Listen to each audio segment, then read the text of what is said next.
The following is a Hoop Ball presentation.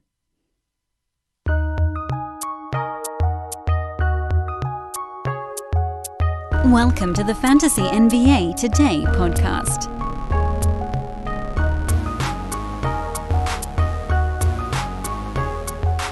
I've learned my lesson over the years, or I think I have at least, that I shouldn't start a podcast by saying, I think this one's going to be a tiny bit shorter than usual, because every time I do that, I find something that I want to talk about for a really, really long time. But I also think that this podcast might be a tiny bit shorter than usual. Just a 6-game Monday to go over, a couple of really interesting things to dig into. And then we segue into a medium-sized Tuesday, 8 games coming up tonight, which, that's fine and all, but most of our time on this show is spent going over stuff that's been happening or kind of big picture items that may change the way we plan for our fantasy lineups or whatever the hell's going on. So anyway, we'll just dive right into it. We'll see how long things take. I'm not gonna lean into the I think it's gonna be shorter. I'm just gonna see what happens. This is Fantasy NBA Today. I am Dan Besbris. That's a normal way to start a podcast. Hello, everybody. It's Tuesday's edition. Hoopball presentation in Hawaiian Isles Kona Coffee Company. Our two presenting partners here. One of them, of course, is our home base over at Hoopball. Check out the premium product, Game Time Premium. Use the coupon code DOC and get $350 off your Game Time Premium purchase. But you know what I actually want to promo first thing on today's show? Nothing. By the way, big thank you again to Hawaiian Isles Kona Coffee Company. Follow me on Twitter at Dan Besbris. No other promos at the beginning. We're going to dive right into the fantasy, and I'm going to slip the promos into the middle of the show, and you'll never even see them coming. Right out of nowhere. Short Monday, 6-game Monday, but a very interesting one. And that's why I'm not sure that it really is going to be a shorter show than usual. We will see. Number one, we had Minnesota catching 3 points on the road as our best bet yesterday. I also told one of our subscribers who told me I had the wrong damn number there. I had Minnesota -3. So obviously I liked it at +3. And they won by 6 outright. So a nice dog winner there for the Timberwolves. That was an easy one to call. Always fade a team getting its superstar back. Very straightforward move. Yes, Blake Griffin actually had a pretty good performance in his 24 minutes, but it totally threw off the balance of the rest of the team. The defense was bad. Minnesota hit a bunch of three-pointers, which, both sides did actually, to their credit. But Minnesota got a bunch of looks right in front of the rim. Easy layups that just made life so simple. So the defense for Detroit wasn't where it needed to be. And outside of, obviously it was a very high-scoring game, but some of that, it's a grain of salt thing. It wasn't a hyper-efficient 114 points. They shot 44.8%. Andre Drummond had a really poor shooting game. Karl-Anthony Towns did a really nice job on him. Both of those guys actually dealt with foul trouble at stretches in this ball game. Blake Griffin was efficient in his time on the floor. So was Langston Galloway, oddly enough. Luke Kennard, 17 shots to get to 25 points. They made their free throws. But again, while the fantasy lines were nice, this was an easy prediction. Minnesota missed a bunch of open looks in their last ball game. Those went in here against a disjointed Detroit team, getting some guys back. Derrick Rose played 20 minutes. In his return, he didn't shoot the ball well. If he did, it actually would have been a really nice ball game. 6 points, 3 boards, 5 assists, 2 steals, and a block. I mean, he was really 2 or 3 made shots away from a really nice all-around fantasy game. So I'm good with holding on to him. I think he's going to be fine. Luke Kennard, that was one of the names I thought, well, maybe he'll lose a little bit here with everybody coming back, but he played a team-high 40 minutes in this ball game. So to his credit, he might actually be a guy that stays a little bit better than what my prediction was, which was kind of hanging around towards the back end of ownership. Now, I will give myself a little bit of credit. For as well as he's played, he's still sitting right around top 80 value on the year, simply because he does nothing on the defensive end. Zippo. He's averaging 0.2 steals, and he hasn't blocked a shot yet this year. If he did anything, if it was like 0.6 even, he'd probably be closer to a top 50 guy. But really, legitimately, that's a goose egg, and that's a soul-crushing number to take when a guy's doing enough good stuff in the other departments to more than make up for it right now. He's just got to find a way to fall sort of like stomach first into a steal or a block. Somehow find a way. The 40 minutes was nice, obviously. That's a good thing. That's, if that stays up, then he can sort of maintain. But the fact that he does nothing on the defensive side, it does limit the upside. And as Blake Griffin plays more and Derrick Rose settles back in, I do think that there's going to be a little bit of a petering off. Andre Drummond had a really nice game despite not shooting the ball well. He had 7 defensive stats again. And that's your story with the Pistons. I think we're going to settle back in here to seeing Drummond obviously as a must-use guy. Griffin is on his way there, although I believe they have a back-to-back, so he'll be sitting out the tail end of that one. If you want to stream Markieff Morris, by the way, this one tonight would be the time. Kennard, he should be fine for the time being, and then we might actually see Derrick Rose sit out the back-to-back too. We don't know yet, but I wouldn't be surprised. For the Timberwolves, Josh Okogie was the guy I was looking at, and he totally flopped. I thought, well, maybe there's a chance he could get himself going. Rob Covington, he ended up playing through, getting knocked in the face in the fourth quarter. Did not have a particularly good ball game, but he'll be fine. Jake Layman got real hot, and so they rode the hot hand. Also, interestingly, Andrew Wiggins continues to actually play decent basketball. Boggles the mind, but here we are. He has embraced analytics. Can't believe it. It worked. I mean, he's not going to be great because he's going to miss free throws, and his shooting percentage is not going to be 60 most games, but he is better this year, markedly so. And the Wolves are a better team than people give them credit for. They're not terrible. They're not great, but they're not terrible. I think those are the takeaways from that ball game. I think the note is be careful with that Detroit side. We're going to know soon enough which of those guys stay above the cut line, and I think it's going to be the 4 of them.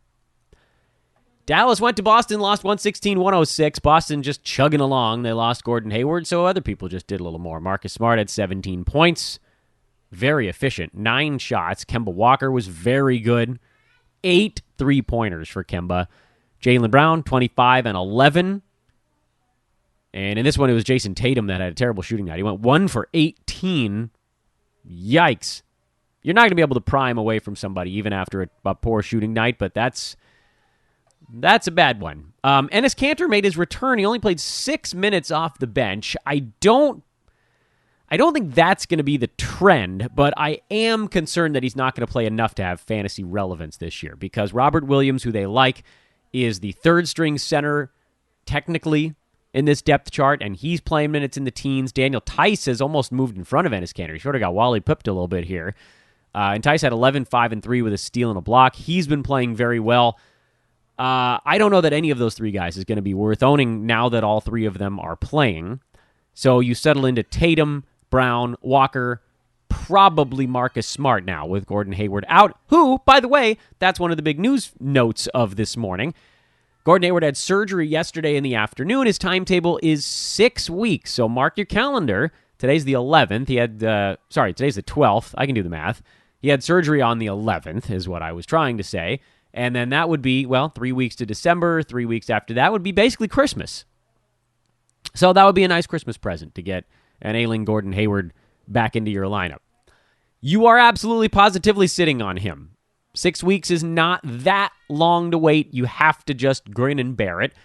Other people in your league are going to be dealing with other injuries. You're not alone. It sucks, but just swallow. Make sure he stays on your roster. And if you're feeling so inclined, if your team has gotten off to a really nice start, maybe go try to buy him for like a top 60 guy. See if somebody will part with Hayward for pennies on the dollar because he hurt. It was like the base of a finger. And I feel like, he's obviously not going to come back as rolling as he was when he went down, but I see no reason to say that he's going to fall off a cliff or anything. So that's your Boston side. For Dallas, one thing that caught me by surprise here is that it's looking like both Dwight Powell and Maxi Kleber will have fantasy value, and that's an interesting development. Kristaps Porzingis played just 20 minutes in this ballgame, picked up 5 fouls, and obviously that has a little something to do with Kleber adding extra minutes. Dwight Powell had 5 fouls as well in this game. But he'd actually, Maxey that is, had been playing well basically nightly, and we'd kind of ignored it. He's number 94 in 9 category leagues.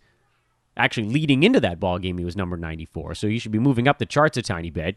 He's hitting almost 2 3-pointers a game. He's blocking over a shot a night. He's sort of like a very poor man's version of his own teammate, but just better field goal percent. He's hitting his free throws so far, which is not where he's always been at that point. Not bad a foul shooter, but, he's sort of falling into a block here and there. He's not a bad rebounder. There's a lot to like about his game. I thought he was going to fall off a cliff, I'll admit. I thought he was cooked when Powell came back and got back to full strength, but as it turned out, they just shuffled some bodies around, and some of these other guys got wedged out. DeLon Wright had a really nice first half and then didn't do anything in the second half of this ball game. I was getting ready to go pick him up everywhere people were dropping him. I still think he's a guy that should be rostered in 9-category leagues. He's a nice roto fit, and he was well on his way, and then things just sort of came apart. They're very deep. Jalen Brunson had a better ball game in this one, and that kind of cost him the opportunity. Luka continues to roll along. He's having a very nice season. No question about that. So here's the thing. I'm not that upset that I didn't take him at like 15 or 16. I know he's at number 10 right now in 9-category leagues, because a lot of things had to go right, and they are so far. To his credit, to his massive credit, he's been incredible. He's hitting his field goals. He's hitting his free throws. Both of those numbers, we said, those are going to have to come up a lot. And they did. 42.5% from the field is now 48. 71% at the line is now 84. Those are the two things we said. These two things both have to happen for him to get anywhere near his draft point, and they are both happening right now. So massive credit to Luka Doncic. I did a lot of Jimmy Butlering and Andre Drummonding in the second round, so I feel fine about that as well. But those that took the chance on Luka are also feeling happy. So cool. We're all happy together. We all dodged guys like Rudy Gobert and who else did we dodge? I think we dodged Drew Holiday for the most part during that stretch. It's good. I didn't have it. I'll admit it. I didn't have him playing this well. But I also think I steered us to guys that are also playing good basketball. So win-win. Memphis beat San Antonio on the road. This is a bad look for the Spurs. LaMarcus Aldridge bounced back, sorta. He's still not rebounding this year. I don't know what that precisely is about. DeMar DeRozan looks bad. Rudy Gay had one of his weird wake-up games. But here's the thing I'm interested in, is Derek White, who played 28.5 minutes, DeJounte Murray only 19, and they kind of went back to not playing together again. That was my great fear with these two guys. They played at the same time for a couple of minutes in San Antonio's last ball game. They did not in this one. They went back to, the Bryn Forbes, Patty Mills garbage at shooting guard for the entire ball game. Super annoying. Those two guys, by the way, accounting for all of the 48 shooting guard minutes. I mean, it's a very simple breakdown, Derek White, 28 minutes, 44 seconds. DeJounte Murray, 19 minutes, 16 seconds. What does that equal? 48. Bryn Forbes, 27.52. Patty Mills, 20.08. It's crazy. In any event, Derek White outplayed Murray in this ballgame. I continue to hope. I'll tell you, if they had played together in this ballgame, I think I would have made Derek White a pickup. As it stands right now, I know he had a good ballgame, and so people are going to think about picking him up, but I don't know that this is the moment where you're like, oh, he's overtaken him, because it's just going to bounce back and forth. And he'll be on and off of rosters for months here until they play at the same time. Real pain in the ass. That's the only way I think I can express myself on this one. Massive pain. I'm waiting on it, though. One of these days it's going to happen, and we're going to be ready to pounce. Meanwhile, on the Memphis side, Jaren Jackson Jr. finally had a good ball game, only blocked one shot, which was kind of weird for him, but we're not going to complain because he played well, he didn't get into foul trouble, and they won. Jonas Valanciunas, 18 and 12 with 2 blocks on 9 out of 12 shooting. You knew the shooting would come around for him. It's slowly happening. Just hang on, folks. We're just starting week 4 out of whatever it is, 25 or something. So hang on. Everything's going to be fine. Nice to see JV playing well. Brandon Clark did a lot in little in this ballgame, only 17.5 minutes. Dylan Brooks just chucking away. And he's close to rosterable in standard leagues. Jay Crowder has been playing well. Went back to a lower usage spot, but did have 10 boards, 4 assists, a steal, and a 3-pointer. And he's making a case. And then John Morant did rookie point guard stuff. This is why you don't draft rookie point guards. Because games like this happen too often. And Ja is outside the top 150. I mean, raise your hand if you saw this one coming. Rookie point guards. It takes a while. He's a great buy low guy, by the way. Great buy low. These rookie point guards, they tend to start to figure it out over the course of the year. We saw it with Trae Young last year. I wouldn't buy him low yet. I think I'd wait a little bit longer. You don't want to have to ride the whole learning curve. Oh, my sweet Daniel House bruised his back in the second quarter of Houston's win over the Pelicans, and that's a pisser. The worst thing to happen to someone like me who plays a lot of Roto Games Cap is to have a guy get hurt early in a ball game because it chews up a game. You get a goose egg, basically, but it does count against your games played. But I forgive you, Daniel. He's been so good. You are not letting go. Don't let go. PJ Tucker, besides not having any defensive stats, basically had his usual game. Eric Gordon got to play more because House was down. And then it's the usuals. Capella, 11, 20, and 2 blocks. Westbrook, efficient. That's nice. And then James Harden doing all sorts of goodies. The usual. I don't care that much about that side. Enough to tell you just hold on to Daniel House. He's going to be fine. The Pelicans side is the interesting one. And probably the one where we're going to stop and have a slightly longer discussion about this team because the best lines on the team, Dan, figure out where to put the stupid plural, belonged to Derek Favors and J.J. Redick. The old men finally woke up for New Orleans. Easily the best game of the year for both of these guys. J.J. Redick now over his last 2 games has 12 three-pointers, and he's made his free throws, which is the usual stuff. He didn't have any defensive stats in this one, which is also the usual for him. But with Brandon Ingram out with a sore knee and Lonzo Ball dealing with a hip thing, and he may or may not play in the next ball game, suddenly there are touches. Because Ingram was taking a bazillion shots a game, and when he's off the floor, then everybody gets to eat. In this one, particularly J.J. Redick.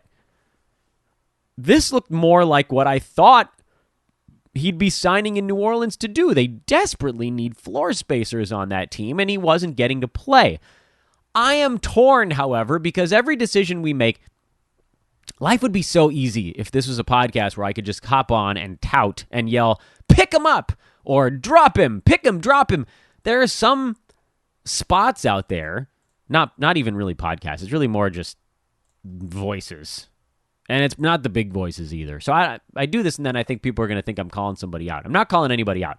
I just know that there are people that give the advice to just go out and drop and pick up guys willy-nilly. But it doesn't work that way. If you drop a guy and he plays well the next game, someone else is going to take him. So that's why you have to pick the right time to drop or pick up. You have to be judicious with this. So let's think this through. J.J. Redick now is squatting on a couple of good games in a row. He's going to be picked up because he's been playing well. But how much of this is because Lonzo Ball and now Brandon Ingram were out? In the game Lonzo missed, he played 29 minutes and had 22 points. In the game they both missed, this one on Monday night, he played 37 minutes, which will break the poor lad, but still nice to see, and had 7 three-pointers. Are we guaranteed he's going to play enough minutes when those guys come back to warrant being on your fantasy team? That is a damn good question, and based on what we saw first thing this year, the answer is probably not. Because when everybody was out there, he was playing 17, 21, 25, 21, that type of stuff, and it wasn't enough to get him where he needed to be because, on top of all the other things, he wasn't shooting the ball very well during those stretches. And he's a guy that needs to be on the floor long enough to find his half a steal a game, or get to the free throw line 2 or 3 times, or be on the floor down the stretch in a close game and maybe get sent to the line on purpose, or take your technical foul shots. Little things like that actually contribute to a lower usage guy. Well, he got out there, he got some more usage in this ball game. So, all that to say, yeah, if he's a free agent, you pick him up, see how this thing goes. You certainly use him while these guys are hurt, and when we get word that everybody's coming back, you probably bench him and see what happens in that one ball game. Yeah, you might miss a good one, but you also might dodge a bad one. And this, again, is a game's cap strategy. But if he plays well, you hang on, you start him. If he doesn't, then we know he's just not going to see playing time when the team is healthy. So he remains a little bit of a question mark. a very streamable question mark right now, along with Josh Hart, who's more than a streamer. He's been playing well all year. And Drew Holiday, who shot the ball horribly, but did almost have a triple-double, so signs of life. But, of course, you know the guy that I'm dancing around on this one because I'm super excited about it, and that's Derek Favors. I figured this was the ball game that was going to punt him. This was the one that was going to ruin whatever was going on for Favors in a nice direction. The Houston Rockets, run and gun.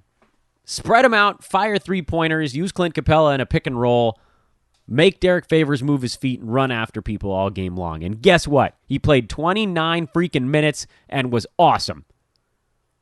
Favors now is averaging 11 rebounds a game over his last 3 contests.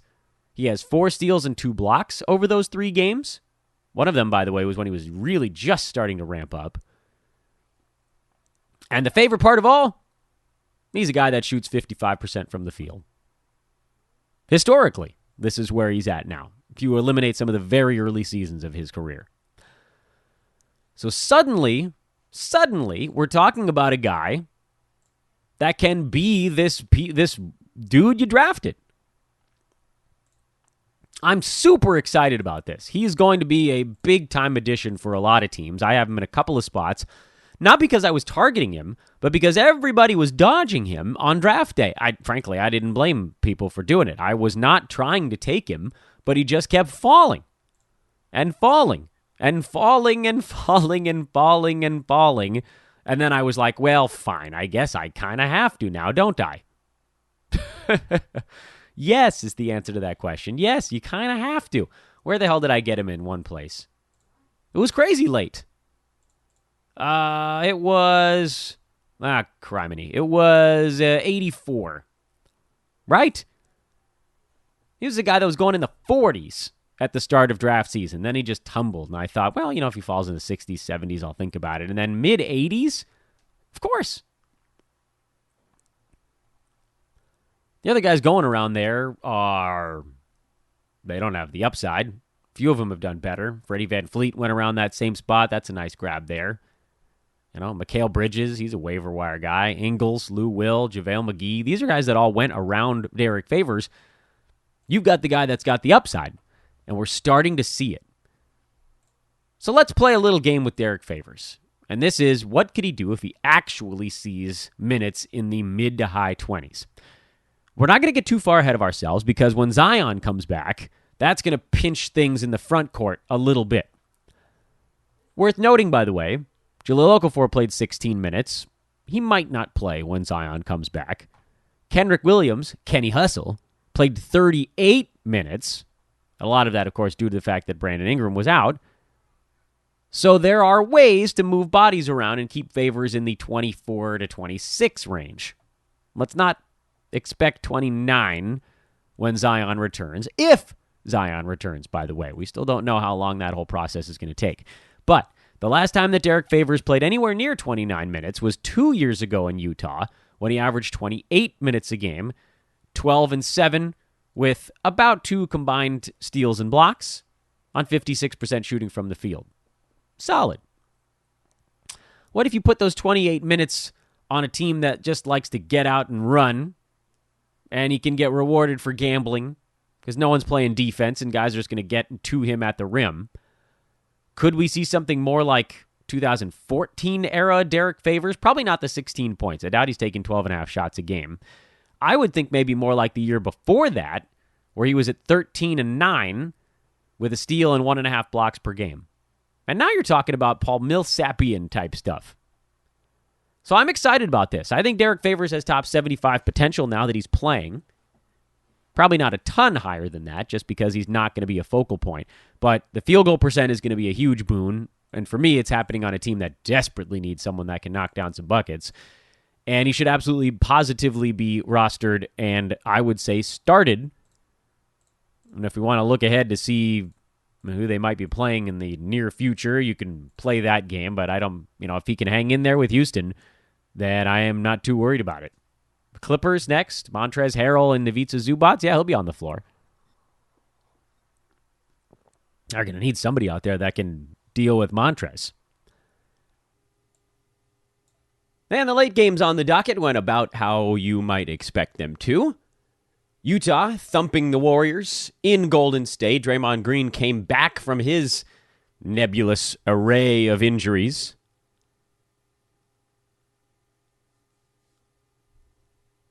And got ejected. 4.7 boards, 4 assists before he got punted out of that ball game. So that was intriguing. He is a story in and of itself, so I guess we might as well just explore him for a moment here. Draymond Green is a very difficult player to have in fantasy right now. At least D'Angelo Russell is mostly healthy, so they'll probably just let him play, especially if they're going to try to move him and get some stuff back. Remember, there was that whole discussion before the season even started of whether Russell would actually finish the year with Golden State. He can't be traded, obviously, in the next, 5-6 weeks, but anything can happen after that. I don't know that I'd expect it, but it's certainly something on the table, and he needs to be looking good if they want to get fair market value. Draymond Green, on the other hand, sort of doesn't... he is actually... I believe he can opt out and become a free agent this offseason. He's one of the only guys in that pool. So they, I think, would prefer to have him sort of a depressed value. Keep the price down, keep him there. If we push all of that stuff aside, and because we don't know the machinations of what's going on behind the scenes on that front, and just go with what we know is that the Warriors are, I would normally use a swear word if I was talking to some buddies, but it's, keeping the podcast clean. The Warriors are screwed. They're screwed. They lost Steph for 3 months at least. I don't even think he's playing this season. Draymond is dealing with stuff. Clay obviously is out for probably the whole year. They're just not going to win many games. So, consequently, they don't have a huge impetus to play Draymond Green a ton this year. All that said, they'll play him a little. He's not just going to sit out the whole season. He's a competitor. He's got that fire in his belly. He's going to want to be on the floor for some stretches. This week actually felt like a pretty good week for that, although you can see he's not handling losing very well. If you're trying to move Draymond Green and get out from underneath him, this is not the time to do it. You need him to put a few good ones together. And by a few, I don't mean 2. I mean like 5 or 6. It's got to be a couple weeks in a row where he looks good. Not serviceable, good. And I don't know if that's going to happen. On the opposite side, well, now if it does, obviously you start to look to get anything you can for him. Top 60, top 70, whatever it is coming back, try to get something if he looks good for 2 weeks. That's when it's harder for you to trade him, right? Because you're like, hey, he's playing well. I'm going to hold on to him the rest of the year. But understand that something is going to go wrong. On the opposite side, I'm not looking to buy low on Draymond Green. I think he's going to be a colossal headache. And I don't think that the risk is worth the reward. The ROI just isn't there. You could buy low with a top 90 guy or something right now, and I don't even know if that would go through. You might have to go higher than that, and then it really says, no, this is too much to spend. But what are you getting back? We don't even know if he's going to be the top 50 guy we figured when this team was healthy. Top 50, top 40 with those numbers. If he's not trying out there and he's just coasting, we saw coasting Draymond last year, and he was like a top 65, top 70 guy, and that was with dudes around him that could shoot and get him assists. Picture that, but without the actual assist numbers, and you don't have a very good fantasy asset. So I would be trying to get out from under him, but you have to wait for the right time. So if you have Dre, sit on him for now, try to string something together, hope that he does, and then you try to get what you can, some kind of market value. Alec Burks had 10 points in only 19 minutes, so obviously he's going to be impacted by this. Willie Cauley-Stein actually looked pretty good in this ball game. Eric Pascal had 8 and 6 with 2 steals. Obviously a blowout loss is going to hurt a lot of people's numbers, but this is sort of what I was afraid of with the Warriors and why I said, hey, this is a guy you probably need to have on your team. But there wasn't a whole lot of conviction in it because I thought, and I think I don't remember if I said it here or on Twitter, I said I wasn't sure if anybody was going to have consistent value for this team, because young guys that have never done it before are marked with inconsistency, especially now that Russell's back with a usage of 41. So I don't know that I'm doing a whole lot with any of these other guys on the Dubs. I do think Willie Cauley-Stein has a chance to be relevant. At least of all of these dudes, he has the easiest path to it. Because big man stats are a little easier to get. You don't have that same competition. You don't need a high usage to make your mark. Nice to see Mike Conley getting going these days, 22-7 with 5 threes. He's coming on.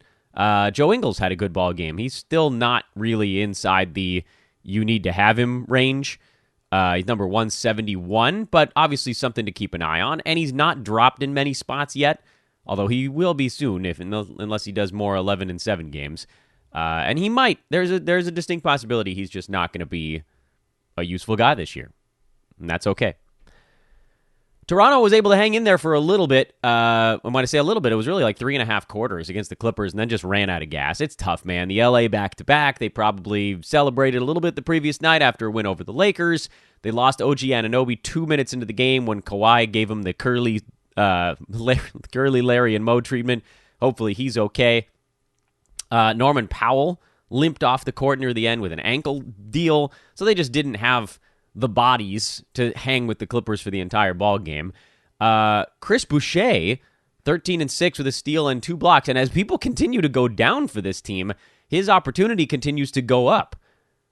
So we said on yesterday's podcast, I wasn't sure exactly how many minutes he was going to play in this ball game. I thought the Lakers was a particularly good matchup because he could sort of out-energy a lot of their guys. I figured the Clippers would give him a little bit of an energy right back in his face, and instead they were sort of meh. The Clippers were, I don't know if they took this game lightly or if it was the Kawhi revenge thing where everything went haywire, but they weren't really super engaged either. Toronto played some good defense, but also the Clippers didn't make many shots. All that to say, Boucher got his 22 minutes, and that's more than enough for him right now.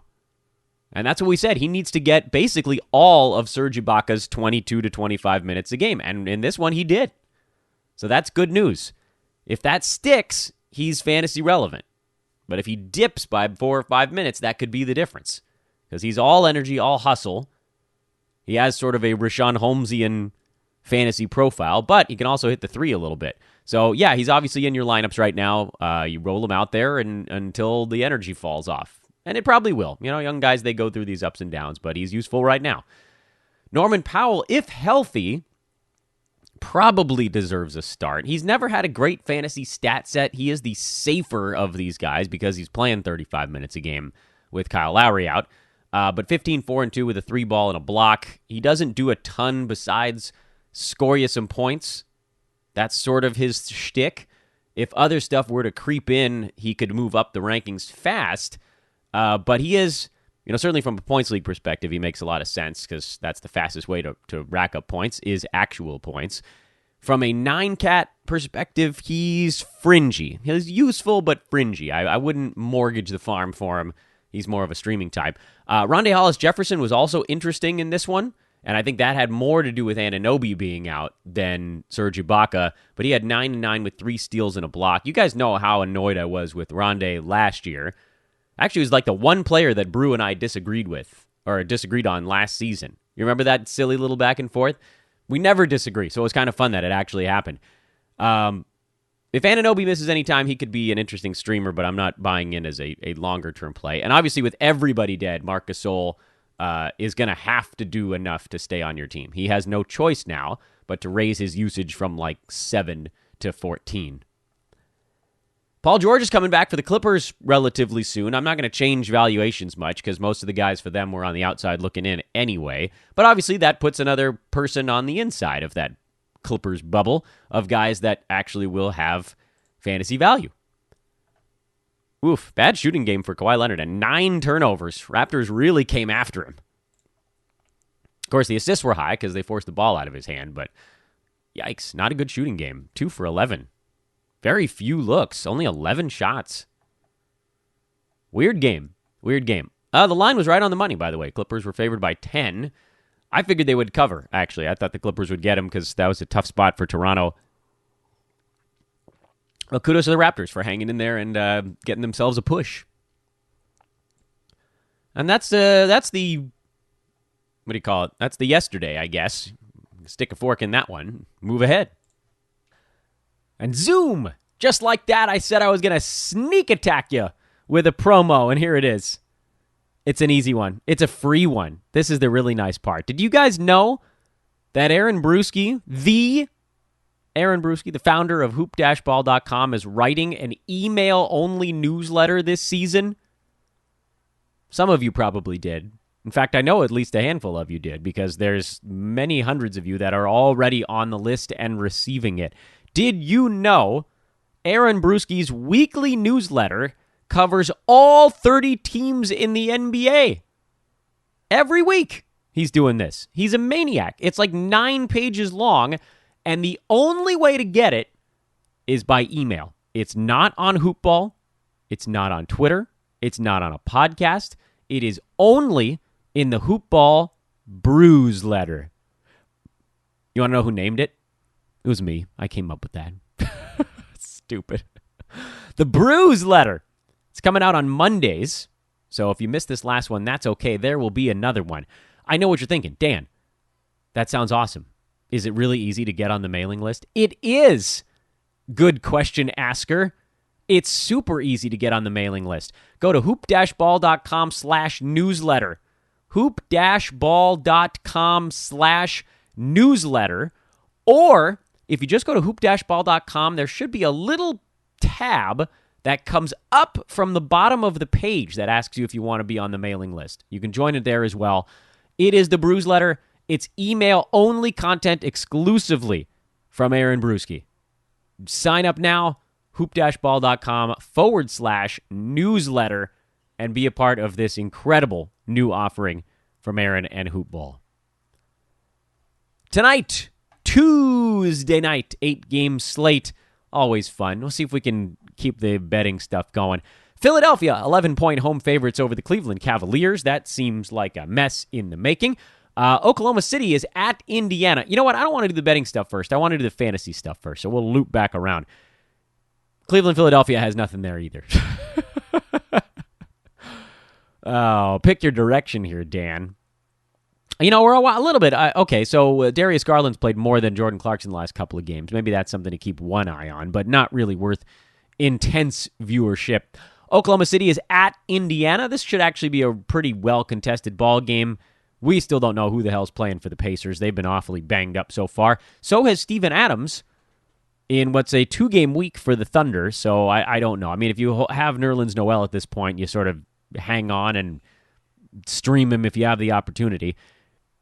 But I do still find it a tiny bit unlikely that Steven Adams misses significant time. It's a weird injury because he's kind of on and off at the moment. But anyway, I got lost in thought on that one. Detroit at Miami. Again, we'll probably not see Blake Griffin in this ball game. But again, you know, we're learning where everybody's going to be with Detroit. So I wouldn't put too much stock in whatever happens in this ball game. The Heat, on the other hand, this is one where we continue to learn as they evolve as a team. Let's say Justice Winslow plays, for example. That's just another mouth to feed. So you know you got Jimmy Butler. You know you've got Bam Adebayo.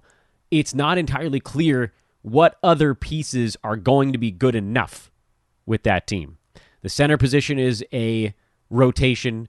The Winslow, whatever. I mean, I don't even know who's sharing minutes at what a lot of the time. But Kendrick Nunn with Tyler Herro and Goran Dragic. We've been talking about how only 2 of those 3 guys seemingly can play well on any given night. I'm still holding. I do still think Nunn is the guy to hold of the 3, but we're sort of at a point where we need to figure out if any of these guys is worth deploying on a night-to-night basis. The Knicks are in Chicago. The Knicks have been a complete disaster, and, you know, they sort of got all called out of the last one. They actually beat the Bulls when these two teams played one another earlier this season, so there's a weird little revenge thing going on. I really hate betting against a team after they got embarrassed and undressed the way the Knicks did at home by a fellow clunker team in Cleveland. It's a bad spot because they're probably going to wake up. But again, their revenge line would say Chicago if you ignored all the other stuff going on. Fantasy-wise, Frank Ntilikina's playing well, and there's nobody coming for him right now, at least not until Elfrid Payton gets back. I don't like the center rotations there. Even Julius Randle has been crummy so far this year. Wouldn't be surprised to see Marcus Morris actually have a decent ball game. Chicago side, I think we have a pretty good idea. I mean, if people are actually who, you know, we know who's playing, then we sort of know who's going to do what. Otto Porter, still not all that close, but he remains a hold. because you can't do anything else with him right now. I mean, he's a guy that's been a top 20 dude in the past. At some point this year, Chicago's going to let him do his stuff, and he was starting to actually get closer to it. I know you guys are going to kill me for this one, but I also know that down the line you are going to thank me profusely for not letting you drop him, because prior to getting hurt, he was actually a top 80 guy over that week. And his last 2 ball games, including the one he played 12 minutes in, he was actually a top 30 line guy.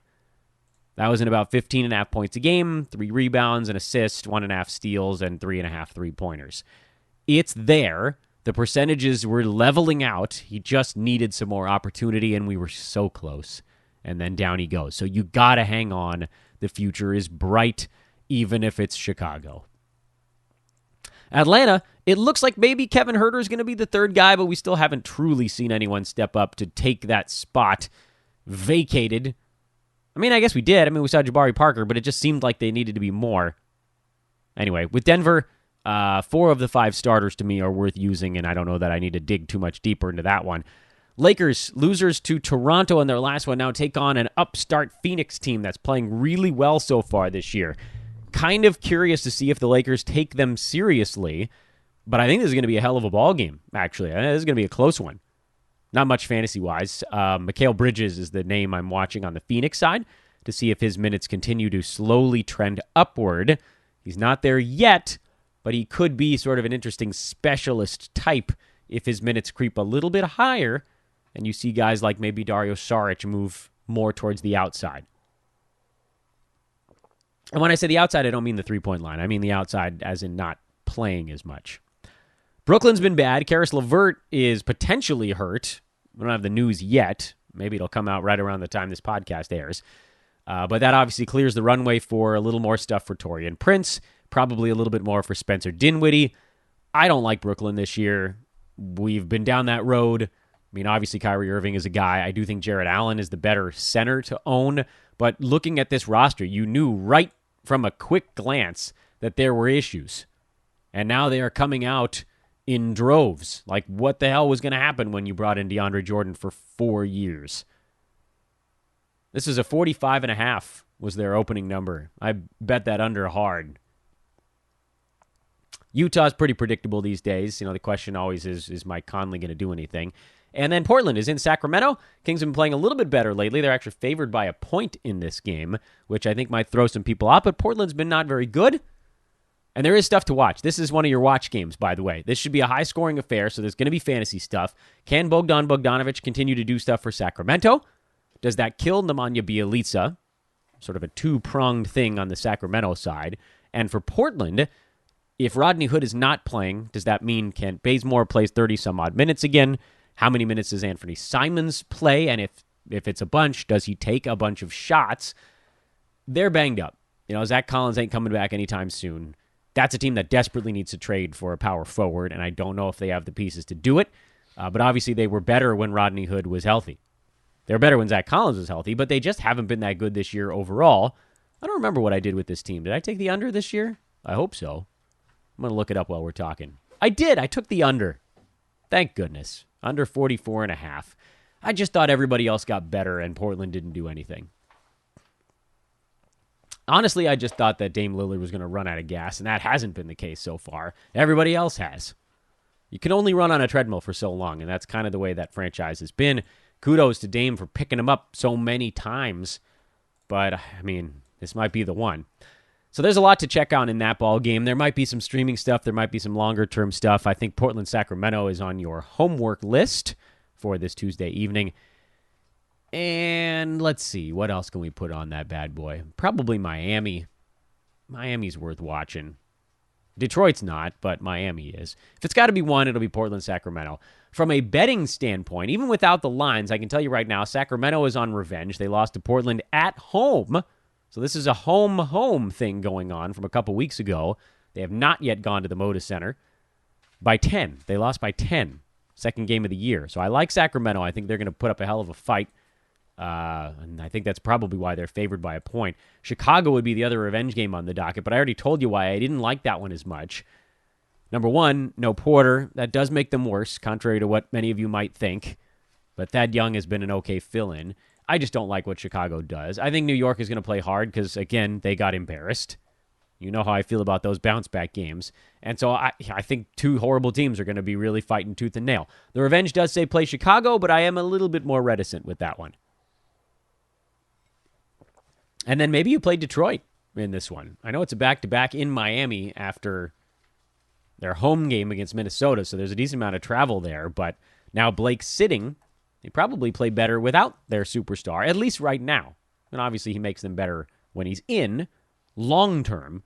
But these here and then gone type things do cause a little bit of a consistency issue. Folks, if you've been enjoying the podcast, I want to beg you, actually, we're doing the on-bended knee thing again, to go and review it and drop a 5-star rating. And if you like it, throw a sentence up there as well. I love reading the positive reviews. If you write something funny, I'll probably read it on air. I know a lot of people say, hey, write a question in the comments as you're rating the podcast, and we'll do it on the show. I'll do that for you on Twitter, man. I don't need you to do that in the pod review. I just want you to, if you like the show, to review it. Easy to do. If you're on iTunes, you just go to the podcast tab, and you can do it there. If you're on your smart device, iPad or iPhone, pull up the podcast app, use the search button to search for Fantasy NBA Today, click on the show title, meaning the big logo, and then scroll to the bottom. That's where you can find it. It'll take you 70 seconds. It'll take you less than that if you're on a good phone. It takes 70 seconds on my 4-year-old phone, which is sitting and waiting for everything. And I'd really appreciate it, really. I mean, it means a ton to us over here. It's how the show continues to grow, and hopefully you guys are enjoying what you're listening to. Again, check out Manscaped and MyBookie.ag, two of our partners here at Fantasy NBA Today. And, of course, sign up for the Bruise-letter. hoop-ball.com/newsletter. Again, is the link to sign up for that bad boy. Wanted to mention one more time, we've had some really good recruits write in to figure out if they can contribute here at Hoop Ball. We are continuing to look for contributors. So this is not like a full-time position. This is for seeing if you can get in, if you've got what it takes to grow with us here at Hoop Ball. And right now, I'm looking for people on the podcast, marketing, social, that side of the fence. So if you want to come in, work with me, learn the ropes, maybe do some pod work, maybe do some marketing work, whatever it might be a part of us as we get bigger here at Hoop Ball. And you know what? I think I actually did keep the show a tiny bit shorter today. A tiny bit. Tomorrow on Fantasy NBA Today, we'll talk to Brandon Marcus. We're going to get into Buy Low, Sell High Wednesdays. That's a really fun thing I think we're doing now, where we actually work on pairing up names. Instead of just hypotheticals, we're going to go through and we're going to say, here's the way you do this. Find the guy that's overperforming. Find the guy that's underperforming. Match them up.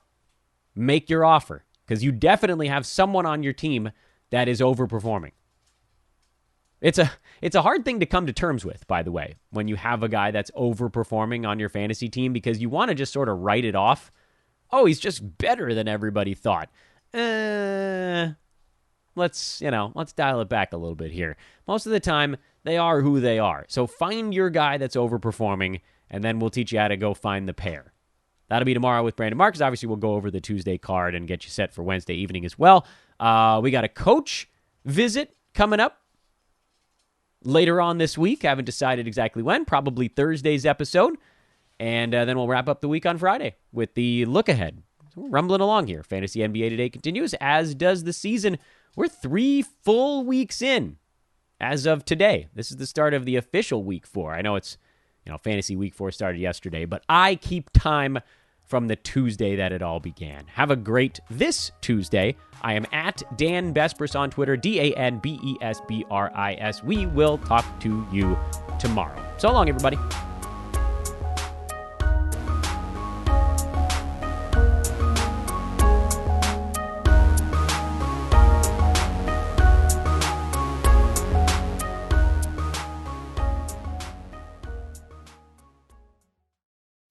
This has been a Hoop Ball presentation.